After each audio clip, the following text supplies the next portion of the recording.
Welcome to Elevating Consciousness, the podcast that helps you discover deeper levels of truth, meaning, and wholeness. I'm your host, Artem, and our guest today is a meditation teacher and practitioner. For the past 15 years, he has devoted himself full-time to practice, primarily in insight meditation and Soto Zen schools, as well as other immersive settings. Collectively, he has spent 5 years in monastic communities, 2 years in silent intensive retreats, and several years in solitude and self-directed study. Some of the teachers who have influenced him the most include Joseph Goldstein, Scharf, Leslie James, and Tenshin Reb Anderson Roshi.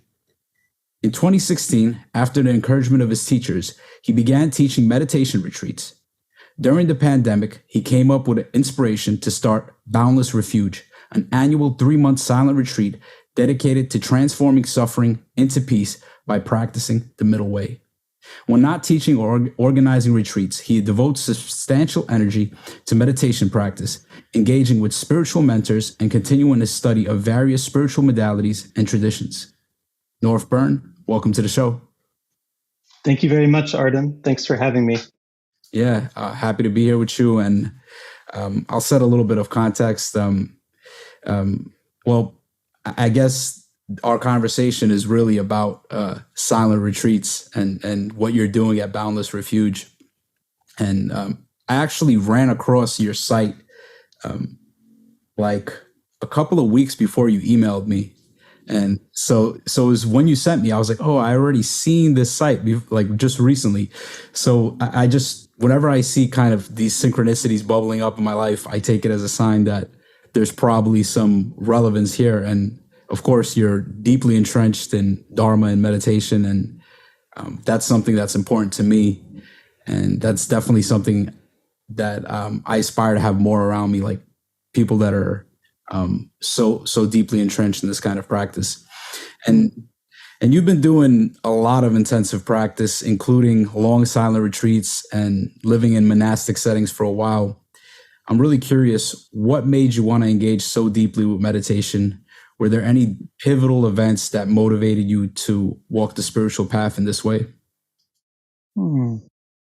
Yeah, well, first, it is special to meet a fellow seeker who really resonates with that existential quest in a way. So that's how I thought about it in terms of pivotal moment.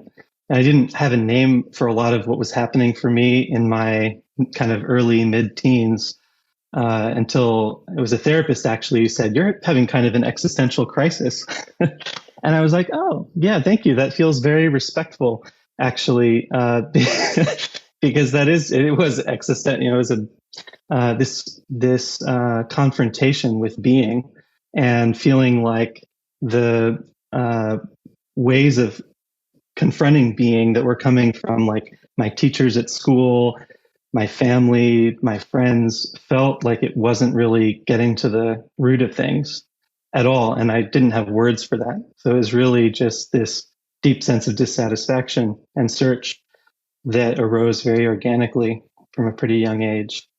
And it's a long story. There was also kind of my personal suffering, which was around realizing that I was gay and not having really the confidence, the ordinary confidence to own that, and then really turning into a deep state of kind of introversion and hiding from the world, hiding that part of myself, and for years, which was a whole process of coming out. That was kind of the personal suffering that caused that existential confrontation. But it's also more mysterious than that. You know, it's like, I've heard other stories like this. Why does that kind of suffering turn into that deep search for some people and not for others? I don't really know. But for me, it really did. And, the only way I could explain it to my mom at the time, because I dropped out of school when I was like 14 or 15, was I was following this jewel in my heart. And then I basically stumbled on a Zen teacher, Gil Fronsdale, Zen and Vipassana teacher, when I was 17. my dad brought me to hear this Dharma talk, the first Dharma talk I'd heard. And from the moment I heard Gil speak, it was this clear recognition that he also saw this jewel in the heart and he'd found a way to express it. It was like a clear recognition. And he said some things in that talk, like just simple things, but that really hit home to me at the time. He said, before you ask what the meaning of life is, which a lot of people do, and I had been doing, reading philosophy books and such, he said Buddhism would say, why are you asking the question? So this turning, well, what's behind this asking? Actually meeting suffering, which is the first noble truth. And I just felt that happen as he said that, and it really sparked something that then unfolded pretty organically and pretty quickly over the next few years. Yeah, it's powerful. And, a couple of things that struck me was you were actually already in therapy. So you were already doing something, but then you must have sensed like, okay, this is cool probably, but this is not exactly resolving what I feel or what's happening for me. Yeah, and therapy was like getting a little closer than like being in classes in school, but it still wasn't really meeting that. And encountering the Dharma was really the first time, and that's why there was just, and still is, so much love and so much interest for that. Yeah, and you said your father brought you to a Dharma talk? Yeah, also a synchronicity in a way. He's not a really serious Dharma practitioner, but he's maybe more of a bedside Buddhist. Although he does meditate every day for I think 8 minutes, which is good, better than I do some days.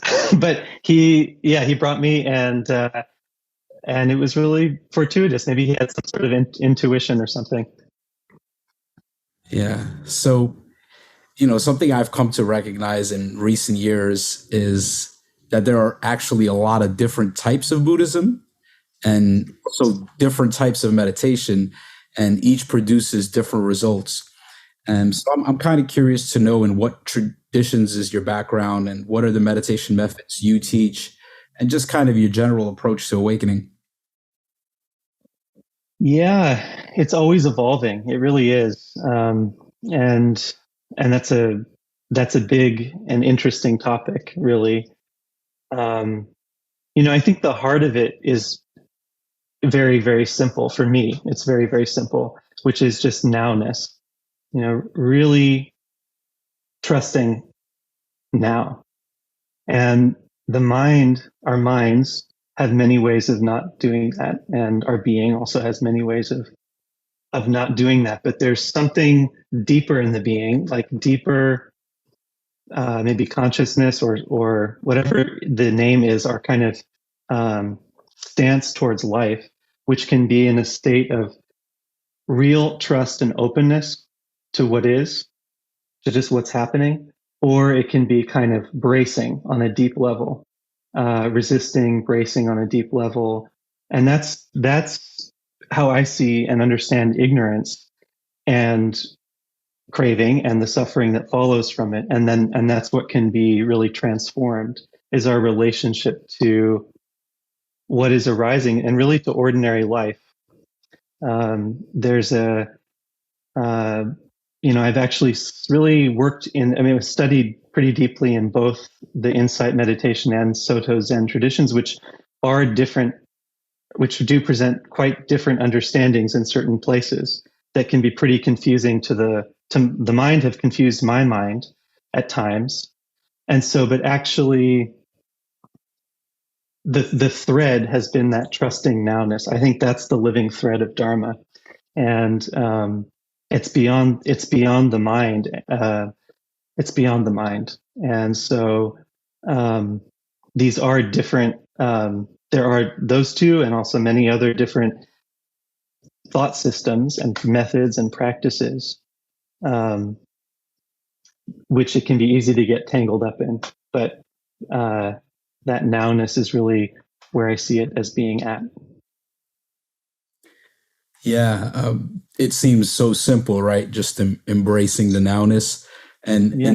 in some way, it's like when things are going well, that's not so hard to do. But when Yeah. things aren't going well, that's when you're like, well, I don't actually like what's happening now, and I wish I could Yeah. change it. I wish I could go to some time in the past where things were better, or sometimes in the future where things will be different. Yeah. And that's what our minds and our being does. That's what my mind and being does. But again, on some deeper level, it's like, can I accept that? That here, as Dogen Zenji says, here's the place, here the way unfolds.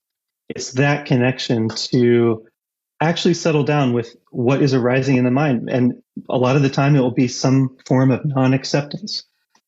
And to actually accept that, that's how this living thread can be revealed. When we're fooled by that, really, or when we don't actually, when we're really like fooled by that, um, there's that wonderful story of this old Zen master, it said, who was, old, and he lived in a cabin alone, and he was still doing a bunch of formal meditation practice, and he would talk to himself and say, Zwegon, I think that was his name, and then he'd answer himself back and say yes, and he'd say, don't be fooled, and then he'd say, I won't. So it was just this conversation in a way. I think that's what I'm trying to highlight. We're actually opening to the conversation. And this is what Zen really helped me to appreciate. We're not trying to necessarily eliminate. I used to see awakening as a process of maybe eliminating the non acceptance. Now I see it as opening and appreciating the conversation between our human life and our Buddha nature. Yeah, so if there is non-acceptance, that's what's here right now. So That's what's here right now. with the non-acceptance and see what happens from that place. Yeah, non accepting Buddha, as they'd say in Zen. Yeah, so another thing you mentioned is how, different teachings can get confusing. And this is something that I've been actually, this is very alive for me because I've been following different teachings, and I've mostly been working in Mahamudra tradition. So it's Uh-huh. kind of known the householder's path. But I've also been consuming other Dharma talks and different teachers and stuff. And I recently came across this notion of a Sutric view and a Tantric view. Mm-hmm. And, from my understanding, a Sutric view is very much about renunciation, and a Tantric view is more of a life affirming path. And it's interesting because I've been kind of working in Mahamudra, which is a householder's path. It is really designed for people with families and jobs and people that can't do long meditation retreats. But even so, I've still consumed a lot of Dharma and a lot of teachings that kind of have more of this sutric lens, where it's like Mm-hmm. transcending samsara, getting away from suffering. Like I want to run away to the monastery, and like that everything will be great. So I'm just wondering how you think about this distinction between sutra and tantra, and like how do teachings that emphasize renunciation fit in for people who have jobs and families? Gosh. Um, I think it's just to say I don't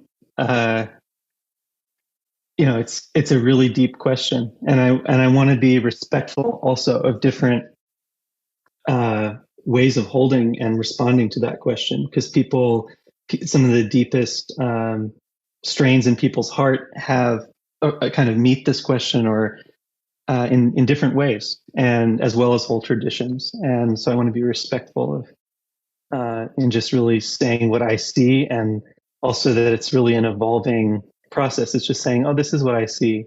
And I think these different modes can resonate with different personalities at different times.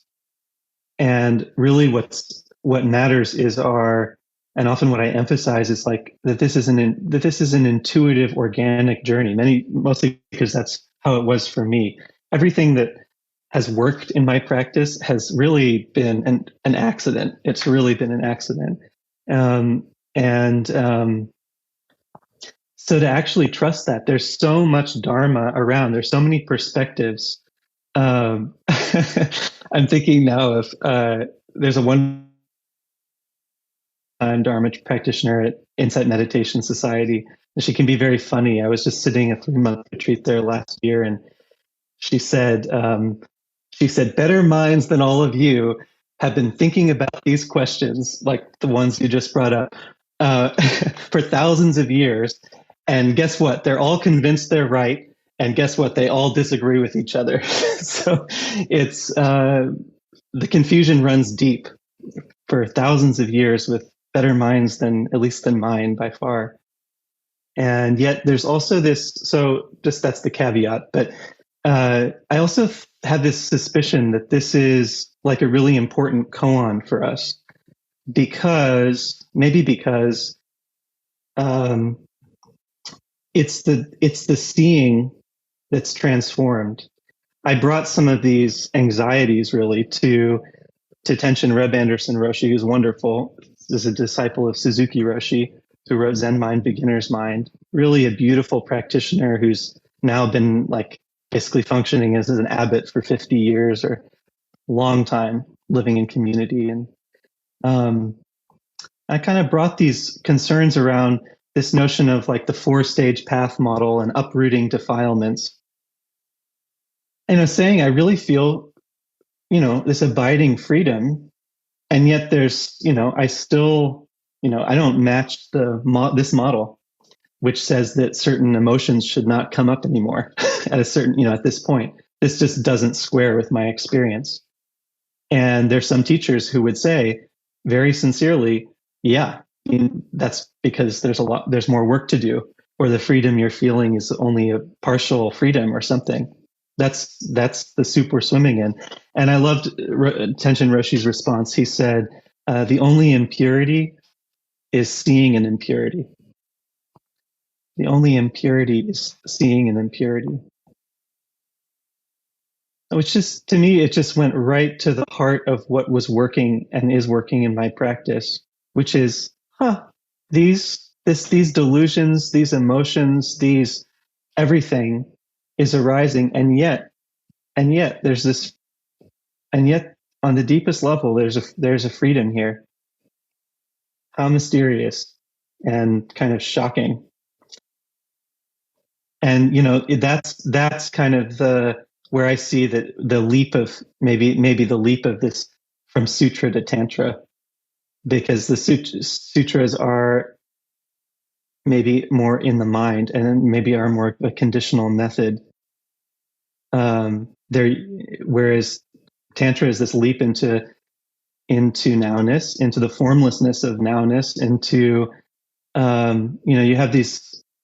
One story I just really love around this whole question, and I taught a lot about on the last month of the last 3-month retreat.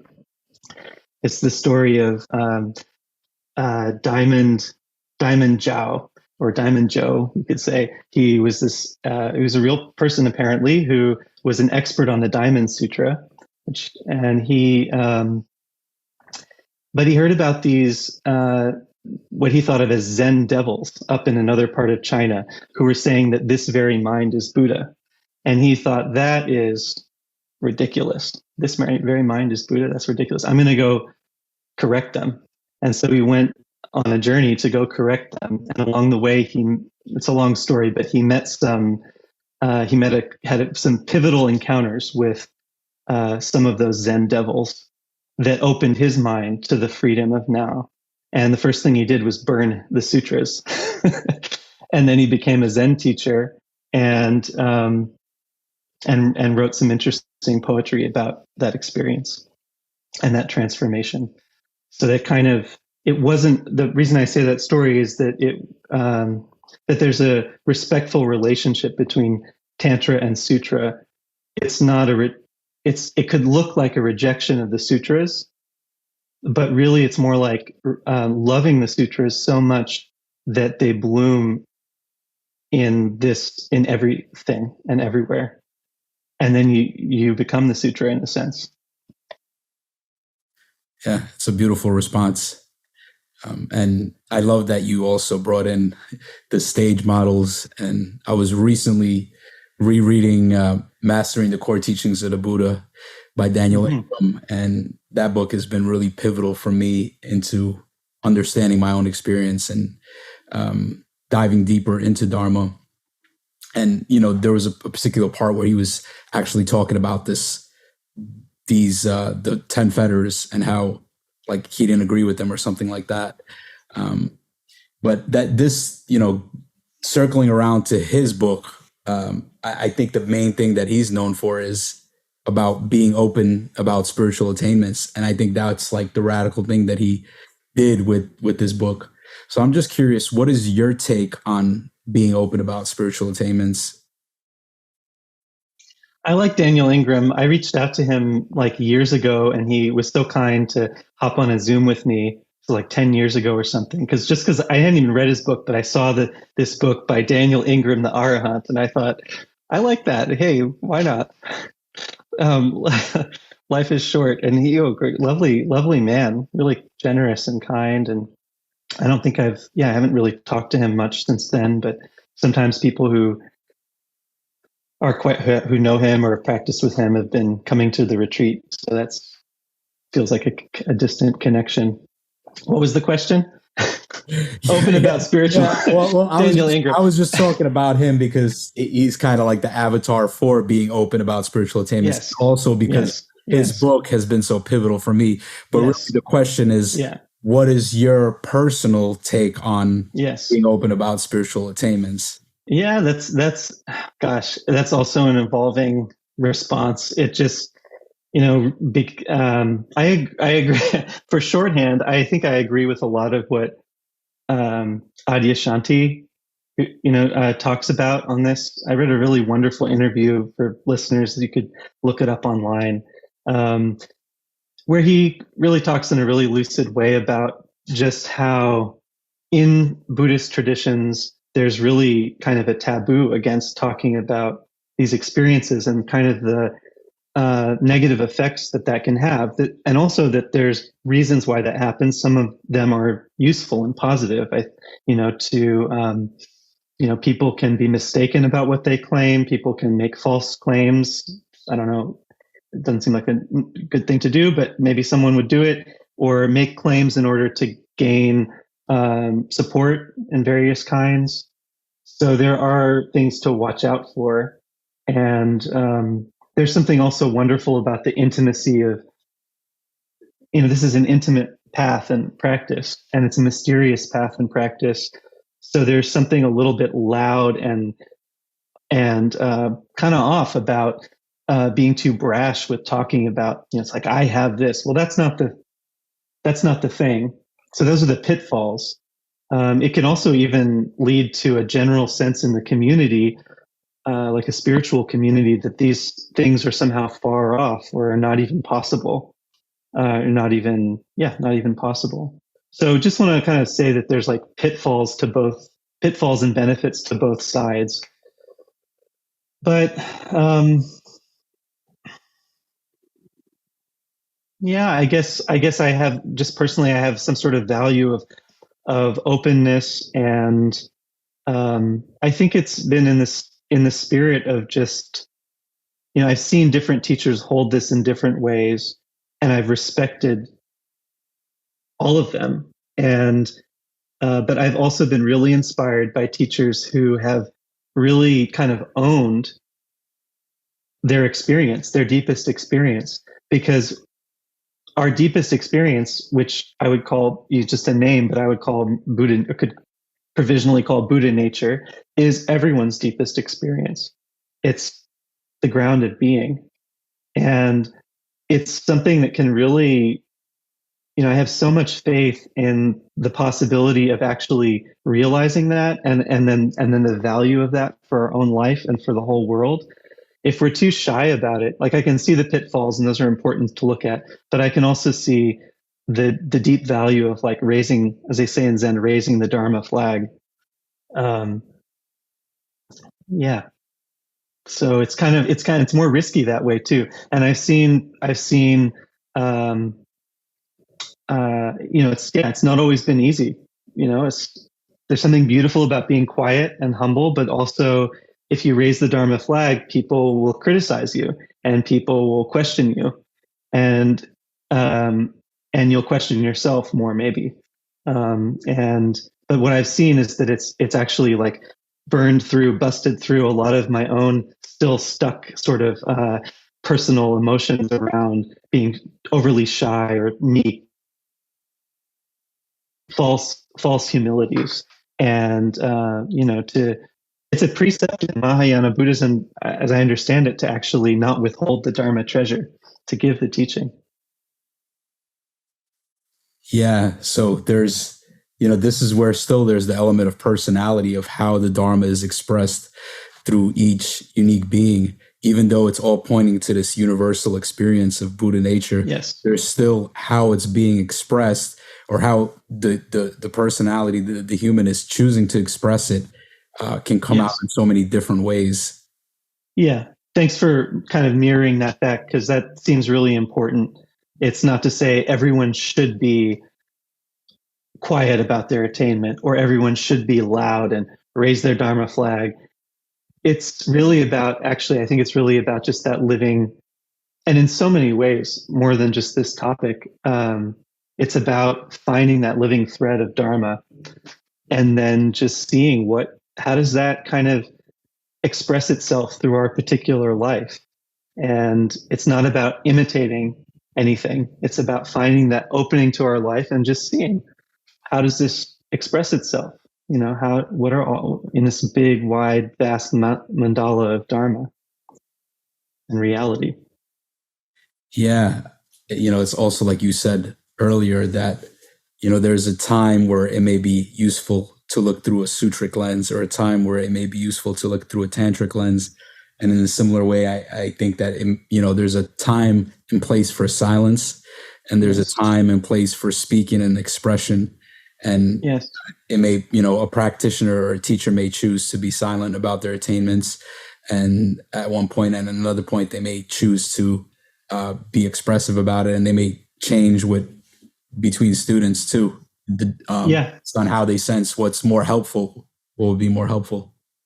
Yeah. Well, I mean, what occurs to me is it's maybe kind of it's a personal process. It's also a complicated process. I know it has been in me of really, from the beginning, of really opening and feeling this freedom, really wanting to share it, and then finding out all the ways in which my personal expression of that is kind of an endless deepening process, even though the freedom itself feels immediate and complete. And so that whole ecology of how does the Dharma express itself through me now is ever evolving and changing, which is the first thing I said in response to your question. Yeah. But I think the most important thing is what's important to me is the most important thing, which is that living thread of Dharma. It's like we find it, we're not trying to imitate something else, but really open to what we are and appreciate that. There's a couple stories that come to mind. One is the story of I think Seiko or Seicho. Anyway, he said he loved dragons, and he lived in a mountain cave, and he prayed for a dragon to appear fervently day and night for years and years. And he had statues of dragons around his hut and pictures of dragons that he prayed to. And one day an actual dragon was flying around and heard his prayer and thought, I'm going to go visit him, and how nice that will be. And so he knocks his claw on the door, and Seiko opens it and screams and runs away. And then the dragon goes away too. So Suzuki Roshi told that story and said, don't be like him. Praying for the true dragon and worshiping the dragon, worshiping this possibility for us, but actually being somehow afraid to recognize the actual thing, which is not a thing. It's actually opening to what we are, really accepting what we are. And so, don't be like Seiko. And I don't remember what the other story was I thought of now, but that's a good one, isn't it? Yeah. Actually, I'm curious if you can speak more to that fear. Yes. Like for me, it's like, um, you know, sensing emptiness or groundlessness. There's something about that can be very disorienting, and I imagine it's somebody that's having that experience, or like for me, to me, I felt more of that kind of fear on psychedelics, whereas I haven't done like super long meditation retreats, and the fear that I do feel in meditation, it's not quite as intense. But I imagine for some people, they're maybe on a long retreat, or they're just going really deep in meditation, and then they have this sense of, whoa, like where am I or what am I? And it's just this complete like open space. And there's just something like recoiling from that void.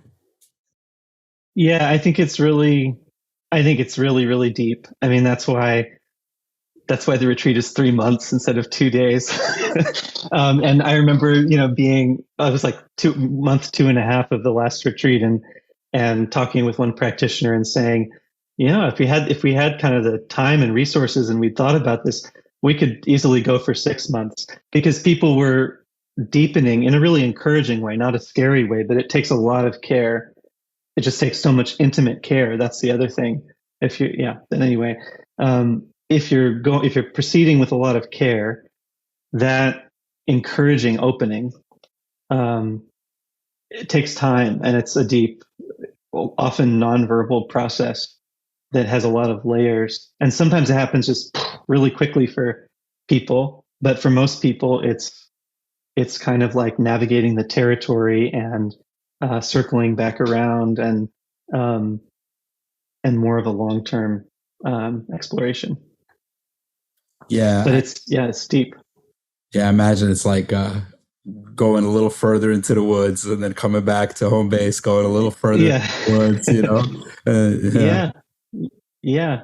Yeah. Because it's an important point, because if it's just an idea that freedom is here and now, or that we're all Buddha, that can be encouraging. It can also be discouraging and even unhelpful. Like that old Tibetan saying that believers in karma are um, wrong or something, but believers in emptiness are incurable. So it's if you take it as a view, which is really possible for the mind to do, and just stay on the surface with a lot of unaddressed parts, that's just limited and can even be dangerous, because you're not actually engaging what's happening. But it's actually this process of like sinking into the mud and engaging the delusion, engaging the whatever's coming up, life, whether it's pleasant or unpleasant, engaging it with love and wisdom. And when love and wisdom are mature, that then real freedom opens up spontaneously. Yeah. And you mentioned the 3 month retreat, and this is one of the primary current projects that you're working on, the Boundless Refuge, which is this 3 month silent meditation retreat that you host. Can you tell us a little bit more about how this came about, how you put it together, some of the experiences that you had? I believe you've already hosted two, and you're Yeah. prepping to do a third one. Yeah. Thank you. Um, I'm really excited about it. I have a lot of energy for it. It was just one of those, it's like the fruit of a lot of exploration of how to express myself. And at some point, I just took a leap that was a little bit crazy, of just, you know what, I want to do this thing. I think that these deep conditions would really benefit people. And this seems to be, I've done enough retreat teaching to feel like this is where I'm most helpful. And just something about the conditions of the pandemic and everything, I just took this leap and tried it. And a handful of people came to my family's little summer cabin where I was hiding out during the pandemic. And it's it may have been small, but I put a lot of care, and some people who helped me put a lot of care into putting together kind of pretty optimal conditions for deep retreat practice, similar to going to a place like the Forest Refuge, or maybe being on a Zen session at Tassajara or something like that. for 90 days. And I just took the leap, and there were, my teachers were encouraging of me, but basically it was my risk that I was taking. And it was really encouraging. Just, I think to everyone had a very positive experience. And it just felt like if I can do this, something like this offering every year, until I physically can't anymore, that would be a really good life. So it's built from there. We had our second one, and then now we just found a really beautiful property that someone's letting us use on a 3 months up in Northern California that has space for up to 20 people. And so just one step in front of the next. But really, this, in a weird way, in a sense, it is very much a form that is kind of Sutric and renunciation based. So I have a lot of respect for that style, but it's like that can be a really good container to come into, and then actually really start to open to freedom everywhere. It's kind of more like, I see it as kind of like a theater or a portal. There's other things I could say. Just basically, it's quite intensive conditions. It's like, for people who aren't familiar with this style of practice, it's something like 18 hours a day of more or less formal practice, living in silence, so sleeping relatively little, waking up early in the morning, following a schedule together, meeting every day, more or less every day with me. Sometimes the silence is just kind of so thick and beautiful that I just kind of back off on the verbal teachings. But there's a lot of guidance, and I kind of take people through, starting more with the first turning teachings and Satipatthana Sutta, and exploring concentration and mindfulness and the four foundations of mindfulness. And actually, as people start to do that, it becomes easier to point out just awareness itself and right view. And the practice can get much simpler. And through that real mindfulness of just being, hearts bloom with compassion and getting in touch with aspiration and a sense of real oneness and connection to life, which is that's what gives me energy. Now, sometimes on the last retreat around month 2, people were having a hard time actually. And I thought, why am I doing this? This was a lot of work to organize. I had that thought. And then things started to really open up for people in the 3rd month. And it just was like, it was all worth it for this. So. Yeah, it's beautiful. Definitely there's something in me for a while that felt called to living more of a monastic life. Yes. And I have 2 children and a family, and so that's not quite my path. So I almost like vicariously live through practitioners such as yourself that do get to live in this kind of way. And I don't really think that a 3-month silent retreat is something that you could easily sell. And what I mean by this is that you either feel called to do something like this or you don't.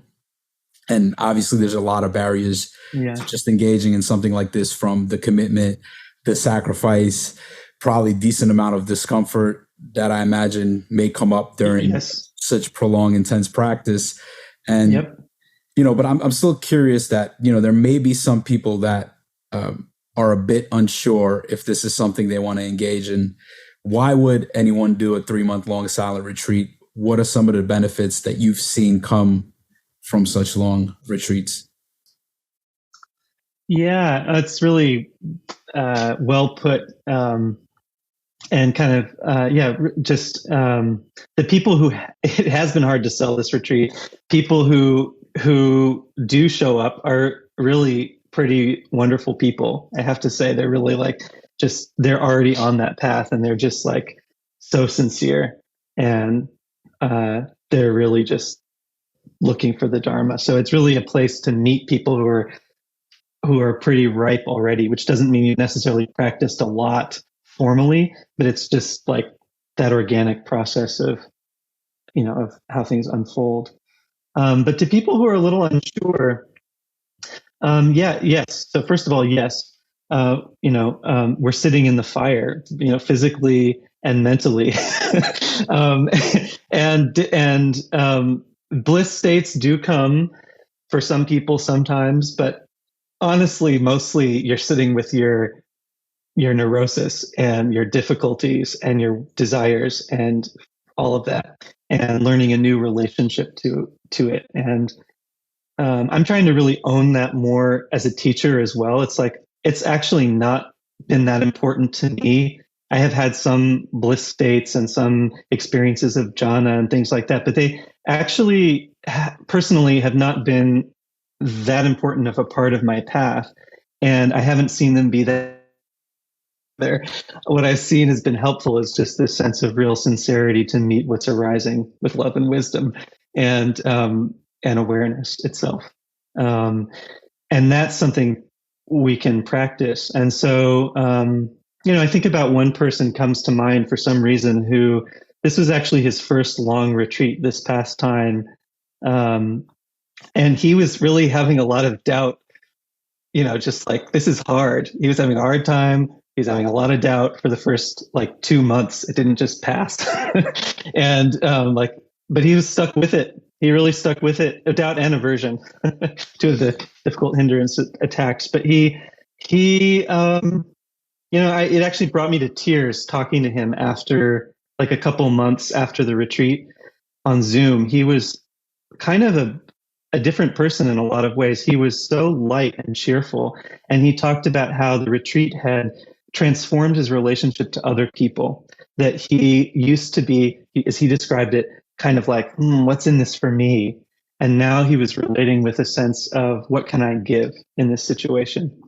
And that's what brought me to tears, because I just thought that is, that's just one person's expression, but that's a good thing to get. That's worth 3 months of difficulty to even get a strong taste of, and then weave into your life, weave into your daily life, that understanding. I think other people have, another person comes to mind. I've mentioned right view a few times, or wise view, which is the first step of the Noble Eightfold Path.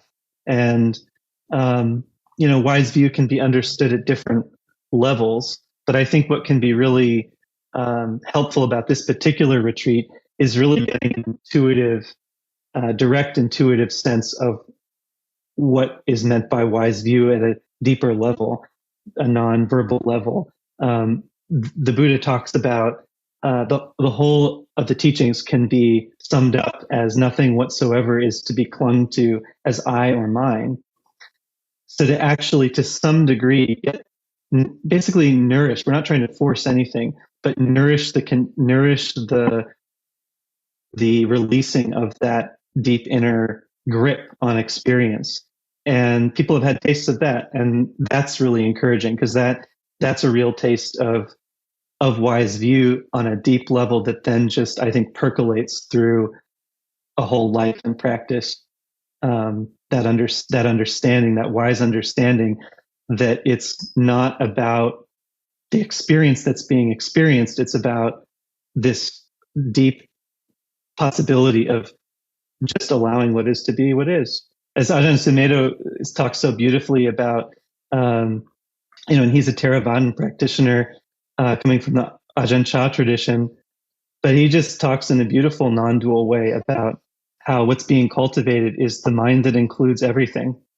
And when you just have that encouraging taste, there's nothing scary. Oh, everything's included.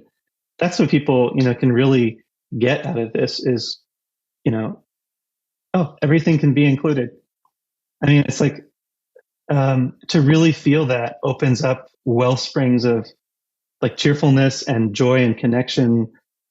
So if you're on the fence, I don't know what's on the other side of the fence of well springs of of joy and interconnection, but seems like a good fence to jump over. Yeah, you just said the word interconnection, and that's kind of what I was sitting with when you were saying that. nothing should be clung to, right? As Yes. mine. And to me, it's like when you're saying that, I get the sense of deep interdependence. Like there is no Yep. clear separation between anything. And I guess also, yeah, now I'm blanking on the other thought that That's okay. that I had on That's that. okay. What you said makes me think of another thing that I think it was Ajahn Buddha Dasa talks about. Our practice is giving back to nature what we mistakenly appropriated as our own. This is mine. This is me. This is mine. Actually, it's this act of generosity, giving that ignorance back, and in a really natural way. It's just letting go of some kind of mistaken notion, in a sense. That's why I talk about wise view. And there's a context for that, which is the whole world. We're actually like settling down in our place. We're not becoming a Buddhist. We're becoming a citizen of Earth, and we're just becoming this mysterious. We're just opening to this mysterious situation of being alive. I have a lot of stories today. Another one that comes to mind, and it's just around on that point, is another story about Suzuki Roshi, where Mel Weitzman, who's passed away now, but he was a venerable Zen teacher, and when he first came to the Zen Center, as I heard it, this was like for him a major awakening. He was just sitting in the Zendo, and Suzuki Roshi was walking behind him, kind of walking around the Zendo, as the teacher sometimes does in that tradition. And he leaned in, which is kind of unusual, and whispered into Mel's ear, "Just to be alive is enough." And it just hit him, and he opened. Oh, just to be alive is enough. This he gave back to nature. It sounds like he gave back to nature what he'd mistakenly appropriated as his own, and met the universe in a new way, met the universe in an open way. Yeah, it's beautiful. I appreciate you bringing these stories in. I think stories are great. I think stories can be sometimes denigrated in spirituality, like, oh, well, it's just a story, get out of the story. But I think there is something so powerful in teaching, because that's how our minds actually understand things, is through stories, through that kind of narrative form. And I agree. And at the same time, it seems like all of these stories are pointing to something beyond narrative, beyond mind, and that's the beauty in them. Definitely, and that's how I see the work after awakening, and really, it's our job. It's it's our job. Our job is actually, and who we are is a bodhisattva, or a Buddha, is an awakening being. It's someone who's actually standing on the platform, the empty platform of emptiness, the invisible platform, and is then you don't just go to nirvana like some sort of heaven realm or something like that. You're coming right here, and from that vision, then bringing something into being in this world and in our relationships. And we're human beings, so stories are one of the main ways, and language is one of the main ways that we communicate that. And just so to use language in a way that's grounded in emptiness, rather than using language as most people do in a way to fix to ideas or to avoid life. Yeah, or to manipulate things, try to manipulate reality. Yeah, manipulate, concretize, control. Yeah, rather than liberate. Yeah. So I think another thing, and I've heard of this, and obviously I don't have experience. I don't have experience doing long silent retreats, but I have heard that some people are concerned that long retreats can be destabilizing. Do you find that long silent retreats may be destabilizing or difficult to integrate into someone's daily life? Have you seen that happen with certain people? Is it a rare thing? What do you think about that? Yeah. It's possible. It happens. it happens to it happens to some people very occasionally. I've seen it happen to a small percentage of people, but not in a sense of like, oh, whoops, broke that teacup. It's more in a sense of like, oh, I'm realizing with a lot of care here that I have some sort of other part of my life I really need to attend to. And right now, retreat is just being this undistracted from my experience is just bringing up stuff that I didn't maybe even know is there.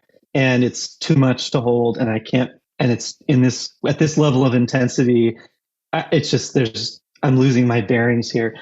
I haven't seen anyone go crazy. I've just seen people get overboiled and then just need to leave a little sooner. That happened once. And, we're still very much in communication, and it was actually a nourishing experience. So I think I'm trying to take more care with the applications process as well. I mean, I have taken a lot of care, but I'm trying to take even more care just to really try to recognize the signs that someone might not be ready for this. But it's also hard to predict. Things can come out of nowhere that when you've practiced a bunch. And also, some people have very little experience and they're just completely ready to dive in and have no problem. Most people, anyway, so that's to say that it's more, I don't see it as like some people get broken or short circuit, or it seems like we have this fearful idea of what happens to people, and maybe some really difficult things do happen, but mostly it's like it's like turning up the heat from bringing a simmer to a boil in some sense. And if you just for whatever reason aren't quite really ready to meet what comes up, and more support is needed. Like everyone is that on some level. You're bringing the heat up so you can actually learn these new skills. But for some people, it's just they need more support, like therapy or just some rest or shorter retreats and kind of titrate. So, yeah. I mean, there's a lot of kind of nuance there, and I'm also curious of how, like, I know some retreats, some more intensive retreats, to actually say, well, don't come unless you've meditate 1 hour at the minimum, 1 hour a day every day, or you have so and so experience before. Yes. Right. Yes. So I'm wondering how you think about like vetting. Is it just kind of trusting what the other person is, what's coming up for them? Like, oh yeah, I haven't meditated a lot, but I just feel so committed and ready. Like, what are some of the things that you're using in this vet? And you are saying that you do want to kind of get even more like better with vetting and really thinking about this. So I'm just curious how you're thinking about it. Yeah. I mean, pretty simple. Like, I think it, some centers that I'm most familiar with, the standard is pretty much you send in an application and with a teacher recommendation, and there are some basic requirements for how much retreat you've sat. But I actually do a fair amount more than that. Like often I'll have an exploratory call with people before they apply, but that's an option. Then they apply, and then I have another call with them, sometimes with a past retreatant there as well, just so they have someone else to talk to. And then, just really think about it. And it's kind of it's a small group, so it's like assembling a cast for a play or something more like. And then I really ask people to make a clear commitment about attending, because they really, like, it's a cast of a play, or it's like coming on a ship or something, just emotionally, but also logistically. That's the person who's going to be making the fire out of a group of 7 or something. That's the one who's going to be making the fire or making breakfast. So I also didn't mention, but we run all on dana or donation basis. So I think that field of dana and of dharma and dana, generosity, is a really nourishing field. It's like people are coming, in a sense, into a family more so than into an institution. Maybe family is too loaded of a word, but into a into a warm-hearted small community of actual adult relationships. Yeah, man. Just hearing you talk about this and the presence that you bring, like, I'm so intrigued about this, and I've I've been wanting to go on retreat, and I've had a couple of short retreats. Nothing long, nothing like 10 days of silence. I've never had that, and just it's been so hectic in my life, and it's just I imagine that sometimes in the near future I will get a 10-day, the ability to do a 10-day, not quite a 3-month, but it's definitely, there's something intriguing about having that much stillness and silence, and just coming somewhere for 3 months and just focusing on that. Because Yes. as much as meditation is it's a big thing for me, and I've had a committed practice for 8 years, and it's become more.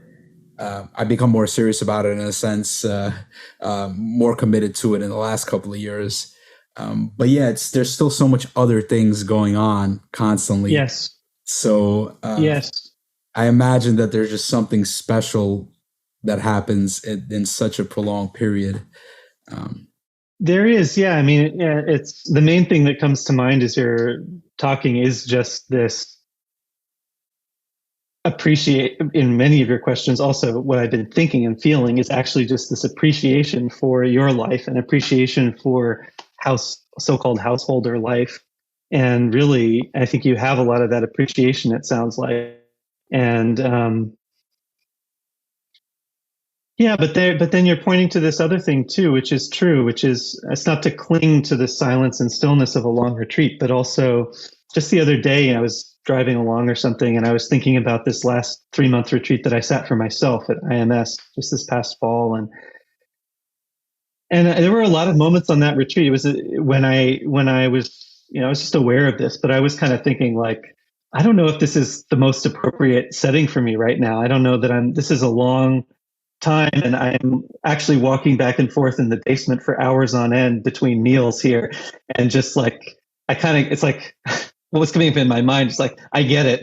Like, and now walking back and forth, time for this, now sleep, now rest. And there were moments when I had that, also moments when it was wonderful and whatnot. But what I thought about recently was realizing that whole retreat had been deeply valuable to me, even though there was part of my mind that thought, I get it. I could be anywhere. I don't need to be walking back and forth in the basement. That there was something that happened on some level that actually made my understanding and expression clearer. And it's why there's always just something in my being or something in my heart. I remember when I met Joseph Goldstein has been a mentor of mine, and one of the first conversations we had years ago in a mentor capacity, when I was asking him about more like learning how to teach effectively, he talked about, he said a lot of teachers give up their own practice, and I thought that's an interesting thing to say, because it's if what makes them a teacher is actually finding their practice, right? I didn't say that because I was too shy, but he said that he thought what had really benefited him, and he'd seen benefit other people, even after basically some degree of awakening, is to continue to weave in formal practice. And I think he's both taught a 3-month retreat and or sat a 3-month retreat most years for like 40 years or something. And it didn't make sense to my mind, but when I was talking to him in that moment, we were in person, I just felt like there's a beauty coming out of this man that I'm just going to go with what he says here. And I actually changed my life structure. This is a few years ago. I just changed my life structure after that to include more long retreat time. And it's often not made sense to me, but then it seems to have had a really good effect on my life. So that's the test. Yeah. What I'm also curious about is, I mean, it seems like going and doing a silent retreat for 3 months, you're going to crank up the knob and you're potentially going to open yourself up to go deeper and get deeper insights. But I am curious, what do you think? Is that really what the difference is between like a committed daily practice and the long retreats that you go deeper? Then I'm also curious, is it possible to get the same insights just with a committed daily practice of, say, like an hour or 2 hours? Yeah. a day rather than, for somebody that can't do these kind of long 3 month retreats? Yeah. I mean, the nature and the what I see is that the nature of our consciousness is actually awake. And what is arising does not really matter. And to establish, the main point is just to establish that perspective, not, to be aware. That's it. And we're already aware too. So it's more like just, but there's a transformation that can happen into trusting that deeply and not having to contrive it or think about it or hear the teachings or anything. And that transformation comes from the whole karma of our life, mingling with the Dharma through teachings and practice, and until we become the Dharma, just like the story about the Sutra and the Tantra. So who knows how long it'll take, and who knows? I mean, I wish I knew. Maybe the Buddha. Sounds like from the stories I've read, the Buddha had more ability, more psychic powers to tell what was just the right method for certain people, and that's definitely one of my shortcomings as a teacher. Is like, I don't know. I don't know what'll work for you, but sometimes that, or for someone, but that can also be encouraging, because it's like, oh, maybe it's not about the method. Maybe it's not about time. Maybe it's not about retreat or not retreat or progress. And that's the wisdom, which is already innate in us. And that can be nourished the practice is nourishing that wisdom. That's the practice. If you have that practice, you can nourish it anywhere. Yeah, I love what you just said. I feel like that's kind of what I get through the Mahamudra teachings. It's like, it's not about how long, it's not about where, it's not about what's arising. It doesn't matter if there's a lot of thoughts or no thoughts. Nope. Like, it doesn't matter. But doesn't matter. Yeah.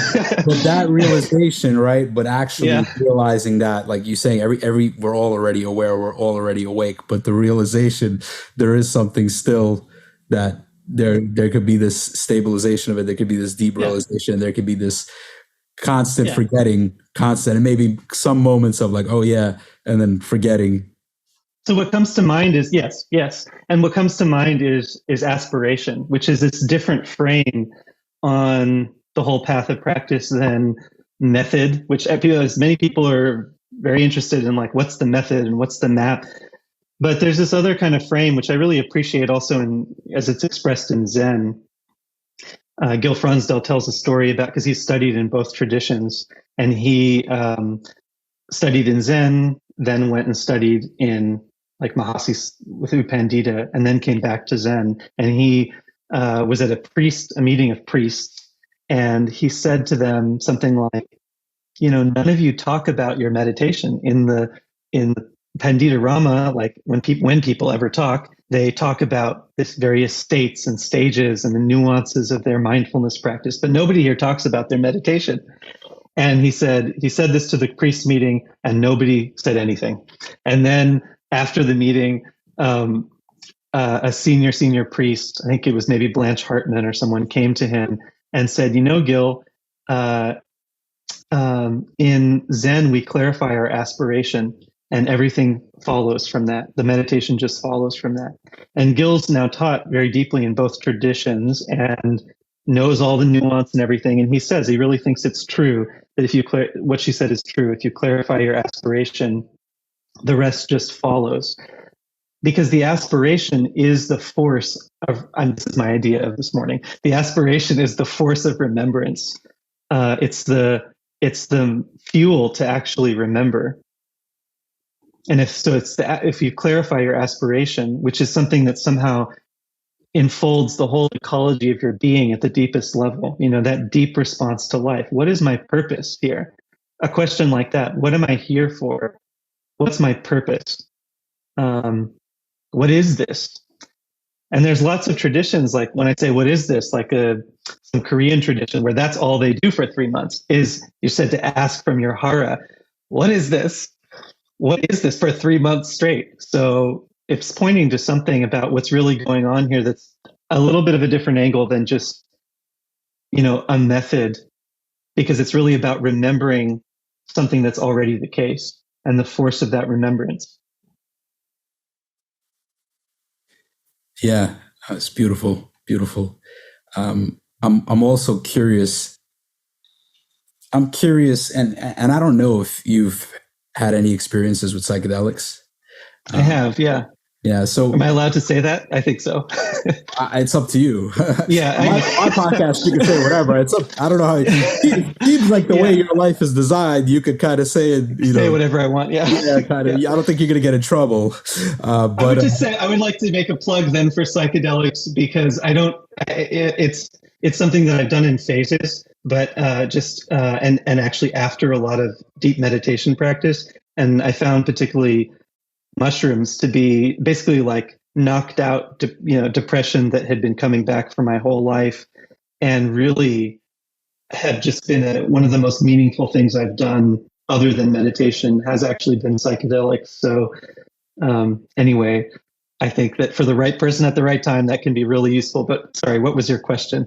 no, I'm actually really curious about what you just said. Is I believe you said you've already been meditating for a while, and Yeah. then you used mushrooms, and it Yeah. actually helped kind of dissolve this pattern of depression. Yep. It did. Yeah, and I'm just wondering what may have been what happens when you ingest mushrooms, how what's happening there is different than meditating, because for me there's a lot of similarities, and Yes. the fact, I would even say the reason that I got so deep into meditation and Dharma is actually because of my psychedelic experiences. And I don't think that this is not like a rare case. There's a lot of teachers, your Ram Dasses, your Shinzen Youngs, plenty of teachers that have had these psychedelic experiences, and then they go and pursue meditation.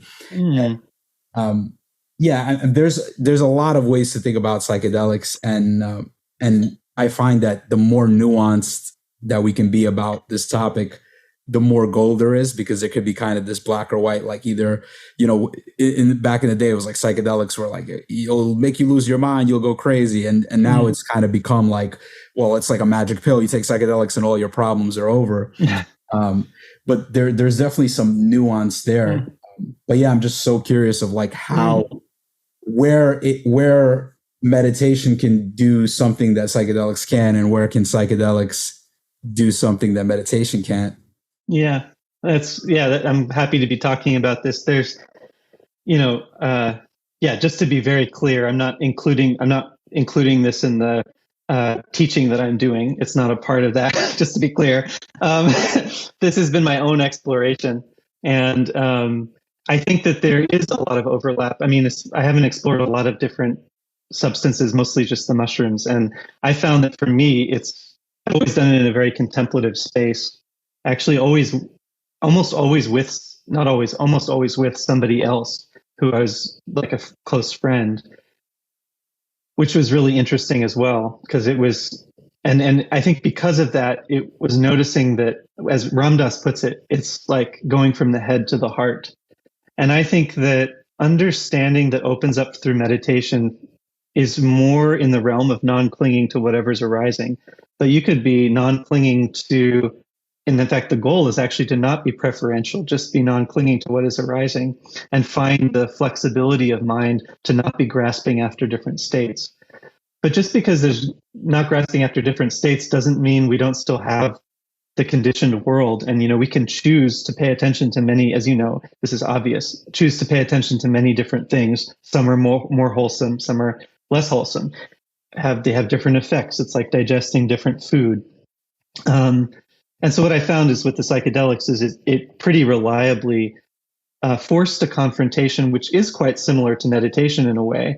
There's something about that substance that almost makes the heart be really ruthlessly honest, and just kind of digest what's undigested, kind of become undistracted and digest what's undigested, and can really help to speed up and ensure the process, at least for a period of time, of really kind of really, really being open to what's coming up and kind of loosening up the maybe habitual resistances or views or stances or belief systems. So it can give a nice taste of something that's very similar to meditation. But I think also on a conditioned level, it really is a transient experience, which can give a view, and it may be different every time, into, I would say, just like the realm of spirit and the realm of heart, which can be really useful for us. And for me, that's what was so useful to me. It's like there's, and still is useful at times, because there's just a strong propensity to be in the busyness of life and more in a mental realm. And I found that for me, the mushrooms just help to go from the head to the heart, which is a nourishing food. It's a nourishing perspective. I think probably just even for our particular conditioning, humans in general, but also this time and place in the modern world. I remember I was watching a year ago or something, I took some mushrooms and I had a YouTube video of I think it was a conversation between like Sam Harris and Steven Pinker. And I was really into it. I'd been watching for like an hour and 15 minutes. And as the mushrooms kicked in, I was just like, ugh, like I closed the computer screen. Like I can't even like watch this. It's just such a mental realm. And I went and laid down in the moss and I was just like feeling the mossness of the moss. And that's a very nourishing perspective. Yeah, I was gonna say that's the wrong conversation to be watching on mushrooms. Yeah. Doesn't quite go, but yeah, I've been in this exploration myself, and psychedelics have been profound for me, and I feel like I want to say maybe it was like 5 years that I was kind of using them, and I was always, there has been times where I use them more recreationally, but once I kind of started to understand how they worked, I was like, okay, there's definitely something about that's really important of how you use it and the intention and the environment that you're doing it in. So I use them in a very conscious way. And typically I would be like every maybe 6 months or something like that. It wouldn't be like every week I'm using them. But it's been now about, I want to say about 2.5 years since the last time I've used psychedelics. And I remember the last trip I had, I took quite a big dose took like 5 grams of mushrooms. And yeah, it was pretty intense experience. Maybe not as intense as my experiences with 5-MeO DMT. Oh, yeah. But I've heard about that. Yeah, but maybe it was. I don't know, because I remember having that experience and thinking like, whoa, this might compare with the 5-MeO. But yeah, I guess there was just something where I felt like, okay, now let's take a break, because you've used them kind of consistently for 5 years, and and then in the lineage that I've been working with, the teacher is Dan Brown. He's passed away recently, but this is the Mahamudra, and he's a powerful practitioner who's taught for a long time and very entrenched in these teachings. And the question of psychedelics has come up during like his online retreats or during some of the meetings with him. And he would say like, okay, if you want to use psychedelics, it's fine, but there's always the risk that you get attached to a state. And I heard you say that too, like grasping onto a state. Yeah. And I think as I sat longer with not using them, I was like, wow, I think there really is something that's grasping and clinging to the state, particularly the 5-MeO experiences, because these are completely ego dissolving, like non-dual, just like, to me, it's like, oh, this is a God experience. Like this is it. And so I think there was this clinging for me that I had to kind of see. Like, I think there was also something about like doing it and like, okay, I'm going to go and overcome something, right? Because for me, there's always immense fear before using psychedelics. I mean, me too. Yeah. And to me, I don't see how there can't be that, but I've spoken to people who are like, oh, it's such a treat. Every time I do 5-MeO DMT, it's a treat. Right. I'm like, really? I'm like, because I'm over here sweating, shaking, like, but yeah, there's just something like, there was just something of like facing that fear. It's almost like challenging myself. And then I'm like, oh, every single time I feel like I have to challenge myself, like as if there's something to prove. And then also there's something, it's almost like a reset, it's like I will go and do that and there's a reset. And recently that's like, it's been kind of coming back up. I'm like, I haven't done it for a while. I'm actually curious what would happen if I did do it. So it's just interesting for me to see Yeah. this. But In a way, yeah. I have been sensing like, oh, like, why do I feel like I need to do it again? Like there is this like, like why do I need it? Like it's pointing to something that's here right now. Yes. And it's like, what is it in me that feels that I need that to open to it for? Nice. I mean, it's that rich koan between, like similar to going on retreat when it's already here and now. Why would you go on retreat?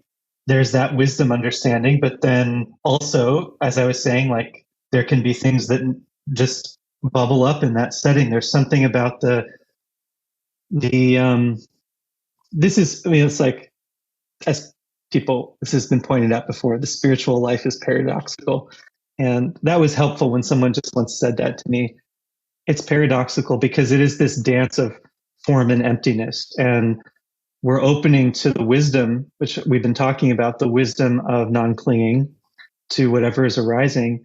But when we're really doing that and it's not a view, we're maybe part of what I find is that there's part of me that has some doubt, and there's part of me that has some longing for some, or is interested, like, oh, if something interesting happens, like when that moss experience happened, that was a simple one, but it was just like, that felt so good. I mean, I was really there with the moss, and there was part of my mind that just felt like that's where it's at, and I have experiences like that on retreat as well, where it's just like, holy shit, like this meditation state is where it's at, really. But what I found is just that voice comes and goes, and it's not that helpful. I'm just saying there's no kind of, there doesn't need to be I'm familiar with the conflict that can arise, the thought of like, is it about here and now, or is it about finding more nourishing states? But in reality, it just seems like the two work together.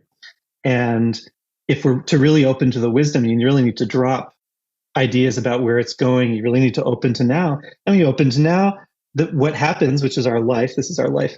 Our life. Our life keeps happening, and part of our life is like having different experiences and learning from them. That's why wisdom keeps growing. Wisdom is immediate, but if it's real wisdom, it actually keeps learning and growing, and learning and growing. So there's this dynamic pivoting between nothing to gain, really nothing to gain, really nothing to get, and actually. Because what is that? Is actually letting go of views of how it should be. That's beginner's mind, which Suzuki Roshi talked about. And in beginner's mind, he says there are many possibilities. In the expert's mind, there are few. So we're looking for this. Yeah, anyway. Yeah. It's like, should I do mushrooms? Yes or no? Well, it depends. Or should I make a project? Yeah. Should I make a project out of psychedelics and meditation in order to have that state all the time, because I've really fixed around that being where it's at? Or can I just let this be a nourishing experience that comes and goes? And really, that from the meditative perspective, that is one of the main things we're learning, is that when we really see that everything comes and goes, that's part of what can see that is actually open to what doesn't come and go, which is the wisdom. Yeah, so there was a couple of more things that I wanted to ask you about. And, I think like I'm kind of more curious also about how your life is different than like the path you've chosen, and the way that you live your life is different than a householder such as myself. And I think there's definitely something about me that romanticized the monastic path. There was something about like, there's something about going off to a monastery, going and living in a monastery for many years, or that there was definitely a pull inside me to do something like that. And yeah, I actually had a chance to go live in a monastery for 10 days a couple of years ago. And that was kind of cool to see. Nobody there had children, and there was people that lived at the monastery. There was also people that were visiting there just for a couple of people were there like for 3 months. And some people were just there for a retreat. But it was just interesting to be there and kind of just interact with them and see how maybe their life is different, and just seeing kind of how they had their own issues and their own struggles that were maybe different than mine. But they still, it wasn't like, people always imagine it's like the grass is greener on the other side. And there's obviously, there's a give and take no matter what's going on. So yeah, I'm just kind of curious what you see, like what are the challenges? What are the like what you really enjoy about this way of living? What are some of the challenges? One of the other things that I was curious about is, you said on your website that you sustain yourself completely on dana, which is generous donations. So like, I imagine it seems like there's a profound trust to be able to live in that way, profound trust with the universe. But yeah, there's something very different about that than how most of us live. So I'm just curious kind of to see if you could share a little bit more of that experience of, kind of being a spiritual nomad. Yeah. Thank you for the question. I mean, I've there's a lot that comes to mind, but the one thing is somewhere in the suttas, the Buddha talks about actually, when you're really coursing in practice, neither being a layperson nor a monk. And I love that. It's very Zen. You find that in the old Pali Canon, neither a layperson nor a monk. And I really actually feel like that. I just feel like not clinging to either mode. And in a way, I think the value of either mode as a training or going between them is to loosen the clinging to, is in general, and to find this inner bhikkhu. The bhikkhu is just a representation, or a monk is just it's important. It's an important Buddha is just a representation. It's an important representation, but it's an important just like the story about the dragon. It's just a representation. So these different forms are just representations. That's their value, but don't mistake the form for the real thing. The real thing is formless and free and moves between these different forms. And as you pointed out, from the other side, no matter where you go, you're going to be in the conditioned realm, which has problems and things to take care of. Anyone wise that I've met in monastic life will be the first to acknowledge that the main advantage is just that they have more structure there, but it's just helped them to take care of take care of the difficulties that are still happening there, in there internally and externally. And so there's a lot of projection around what is it to be a monk, and there's a lot of really negative because the form is confusing. We tend to fix to forms, and that's just what our mind does. And the form is confusing. It's like this form doesn't really match the form of a monk or a renunciate or a Buddha. But actually, the real thing is formless, or it's in the realm of the heart, and it's not fixed to any form. So what's interesting is to see how does that living thread, which I called the living thread before, how does that actually express itself in our life? And that's the beautiful thing that I'm interested in. I mean, that's really why I think I offer the retreats in the way that I do, which is really this intensive renunciate setting, kind of embracing this Buddha form or renunciate form, but not in a lifetime way, more in a way of like, find the essence, use the form to find the essence, and then find out how does that living thread or living essence express itself in your life, through your life, without fixing to a form. Because that is I would even say real Buddhism, or that's how I think of Buddhism, as real Buddhism, or just real authentic. How about authentic spiritual practice instead of real Buddhism? Authentic spiritual practice. It's a question. It's not fitting ourselves into a form. It's a living question every day.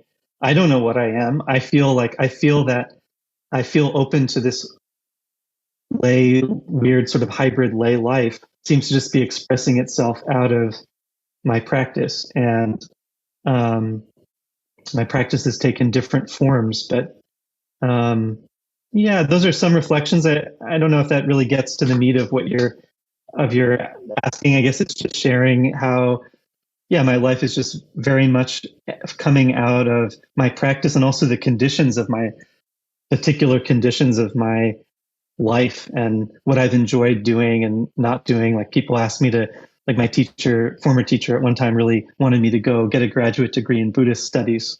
And I tried for a couple of years and I just hated school. I'm kind of ADD.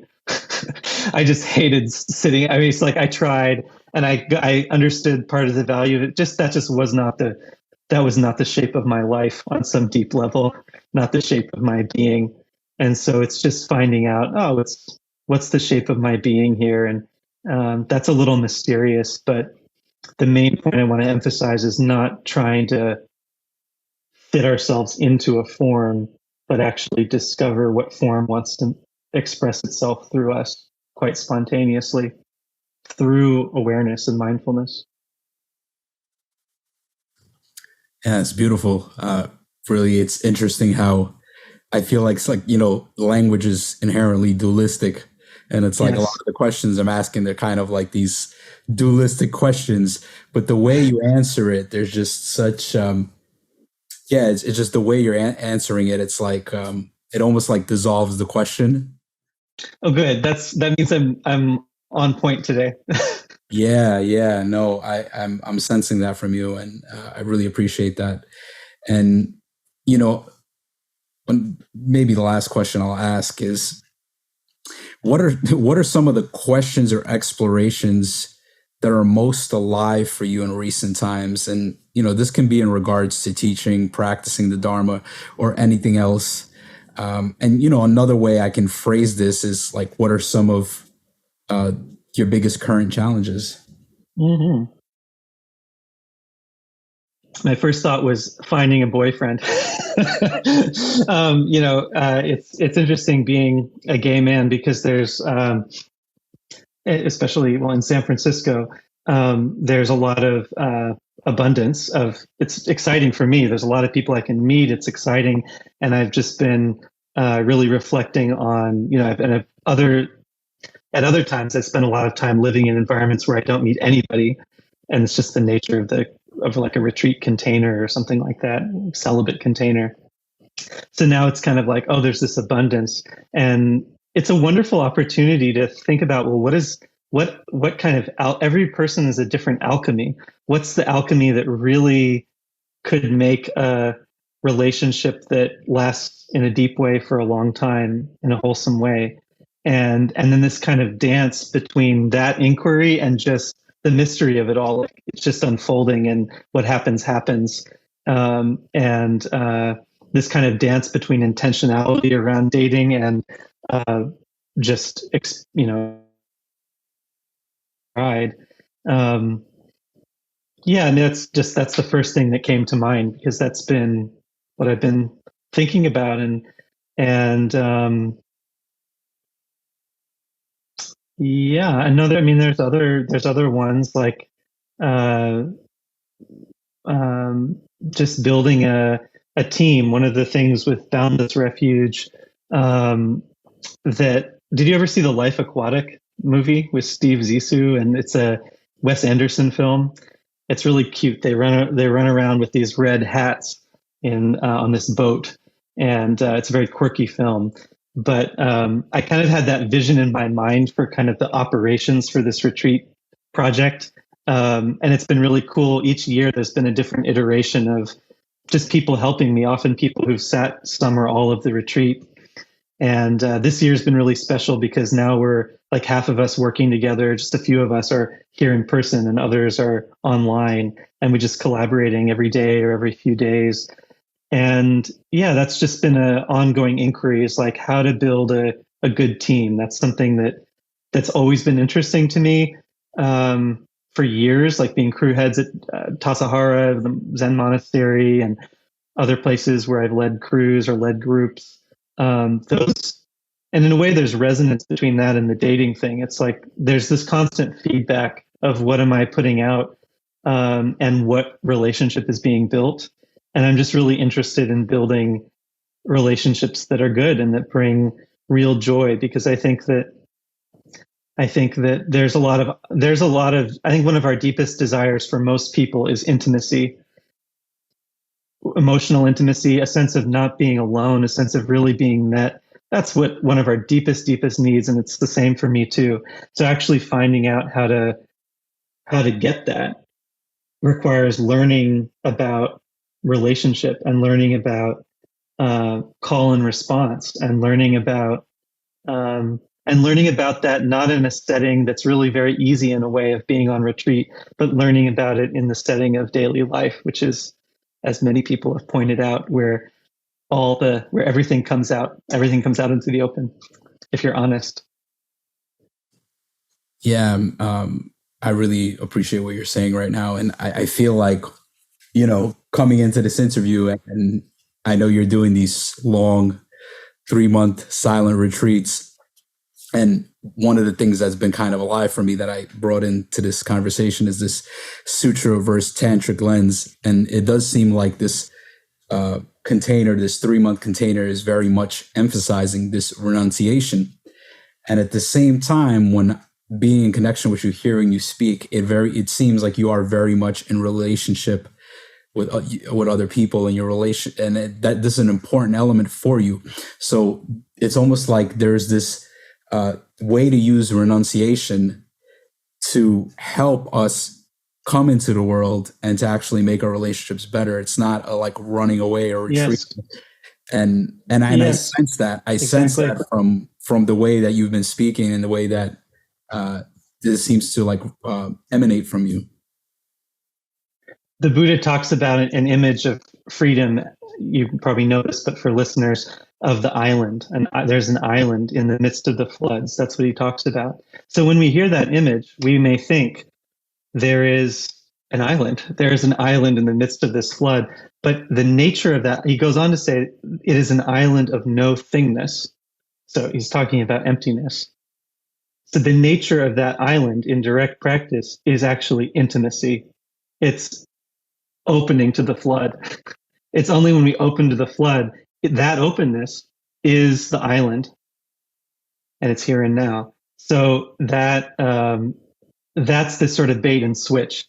It's like there is an island, and that's like renounce, study, come on retreat, and then clarify that it is an island of no thingness, which is really transforming the relationship to now, discovering that island, which is here and now. That's the island. The island is openness to here and now. So that's where this transformation, that's the kind of how I see it.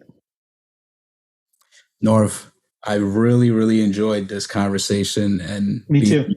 Yeah, and being in your presence and just soaking in your consciousness, and the way you talk about the Dharma and the nuance that you bring to the teachings. I think it really transmits, and I think people listening to this will sense that sincerity and that depth of practice that you have. We spoke about so much, from long retreat to psychedelics to being open about spiritual attainments, Sutra versus Tantra, and the monastic life, the householder life, and just kind of all of these different things. Is there anything you wish I would have asked you, or is there anything you want to say before we wrap up? It's a good conversation because of how you set it up, and there's a lot of care and generosity and skill in how you set this conversation up. And you're really creating a space for different voices to come through and radiate out into the world. And, without forcing anything, I just really pray basically that the Dharma